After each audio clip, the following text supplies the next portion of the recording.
Bonjour, mon nom est Martin Castonguay, je suis l'associé leader du secteur des services financiers pour Deloitte à Montréal.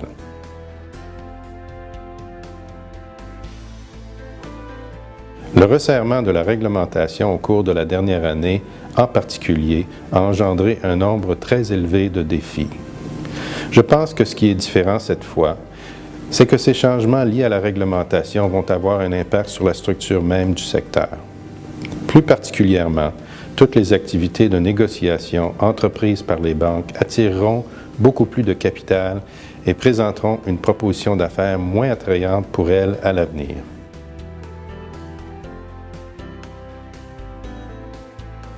Il y a assurément une évolution marquée dans le ton et dans l'approche des organismes de réglementation. Ils n'acceptent plus de façon aussi facile les représentations d'une banque comme par le passé.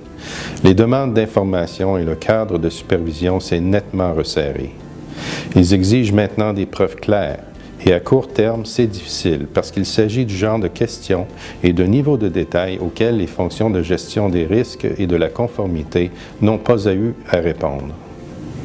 Ils n'ont peut-être pas nécessairement les ressources en matière de gestion des risques et de conformité pour avoir accès à ces données, ce qui a une incidence sur toute l'organisation.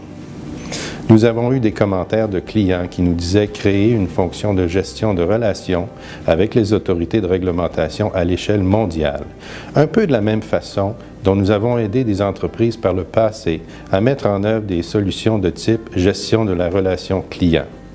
Nous voyons maintenant des fonctions de gestion de la relation avec les autorités de réglementation. Je crois que ceci représente un changement fondamental.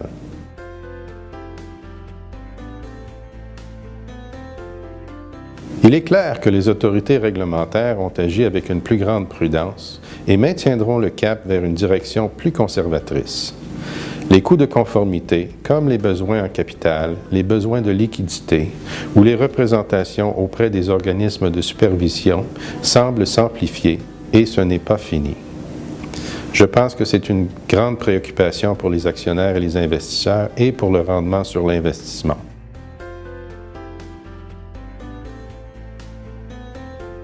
D'un point de vue des opportunités d'affaires, je crois que nous verrons certains pays où les services financiers sont plus solides prendre la place qui leur revient et tirer parti de la situation d'un point de vue de l'acquéreur.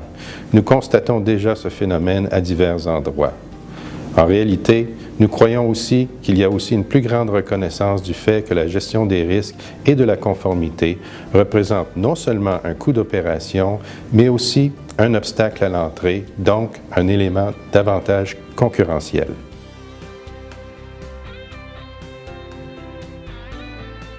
Le chef de la direction doit identifier les stratégies optimales porteuses de rendement pour les investisseurs et les actionnaires. Pour les services financiers, il faut d'abord cerner les risques auxquels le capital doit être exposé et déterminer le niveau optimal de rendement qui peut être attendu à un niveau de risque donné. Je crois que les chefs de la direction devront être extrêmement attentifs à ces rendements potentiels et au niveau d'exposition du capital. Ils devront prendre des décisions très difficiles à l'égard des risques d'affaires si le but est de maintenir les niveaux de rendement auxquels les investisseurs et les actionnaires sont habitués. Visitez Deloitte.ca pour en apprendre davantage sur l'avenir du secteur des services financiers et pour partager vos idées sur les principaux défis et sur comment doivent réagir les sociétés de services financiers.